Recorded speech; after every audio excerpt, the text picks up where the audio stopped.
Welcome back कहेंगे। और इतने शानदार से मेहमान और शानदार सी गुफ्तगू जी कि हम जो मैसेज देना चाहते हैं पूरी दुनिया को, ना सिर्फ ये कि पाकिस्तान के अंदर जो रहने वाली यूथ है बल्कि जो पूरी दुनिया की यूथ है कि हमारी जो नौजवान नस्ल है उसमें वो पोटेंशियल भी मौजूद है, जहानत भी मौजूद है, सलाहियतें भी हैं। और अल्लाह का शुक्र है कि अब आप देख रहे हैं जैसे ये लोग जिस जिस जगह पे बैठे हुए काम कर रहे हैं, उस तरह से अगर देखा जाए तो शायद माजी की निस्बत अब अपॉर्चुनिटीज़ भी मौजूद हैं, मौके मौजूद हैं। आपने अपनी सलाहियतों को खुद ही मनवाना है। आप लोगों से कुछ मजीद भी बात करूंगी, लेकिन मैंने अनाउंस किया था ब्रेक पर जाने से पहले कि उवैस न्याजी हमें एक अच्छा सा मिली नगमा सुनाएंगे और आप लोगों का साथ होना चाहिए उवैस के साथ। और मेरे मेहमान यकीनन इस चीज़ को, इस नगमे को बहुत ज़्यादा एंजॉय करेंगे। जी उवैस, ओवर टू यू।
किसके। Thank you very much.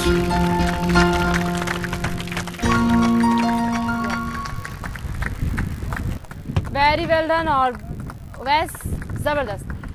और आपने सुना होगा कि ये वतन अमानत है और आप ही अमी हैं। क्या वाकई में वो ऑनरशिप हमारी जो नौजवान नस्ल है उसमें है?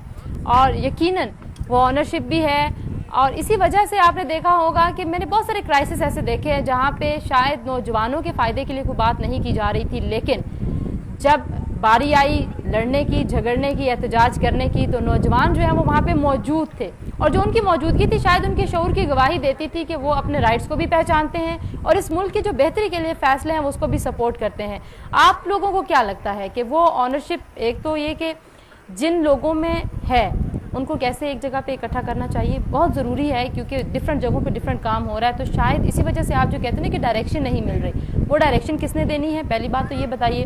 दूसरी बात ये कि कुछ सजेशंस भी दीजिए कि जो अरबाब इख्तियार हैं, जो पॉलिसी साजी करने वाले लोग हैं, जो आइन बनाते हैं, जो कानून बनाते हैं, जिस तरह आप कह रहे हैं ना बार बार की डायरेक्शन की ज़रूरत है, किस तरीके से डायरेक्शन दी जाएगी? अब तो हमारे पास शायद वो भी क्राइसिस नहीं रहा कि रोल मॉडल्स नहीं है। नहीं, दरअसल उसमें आपने बिल्कुल ठीक कहा कि हमारे नौजवान नज़र आते हैं, जिस तरह हम अभी डिज़ास्टर्स की भी बात कर रहे थे और एहतजाज के जो पिछले सालों में मौक़े हैं उसमें वाकई नज़र आए।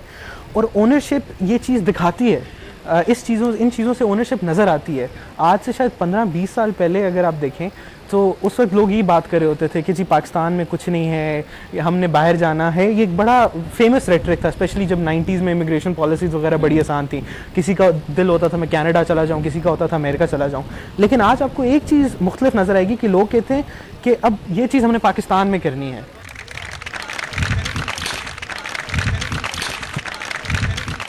अगर बाहर एक अच्छी चीज़ हो रही है, हमने वो चीज़ पाकिस्तान में लानी है, हमने पाकिस्तान को बेहतर बनाना है, पाकिस्तान की इमेज के लिए काम करना है और पाकिस्तान में चीज़ों को हमने बेहतर बनाना है। वो ओनरशिप आई है।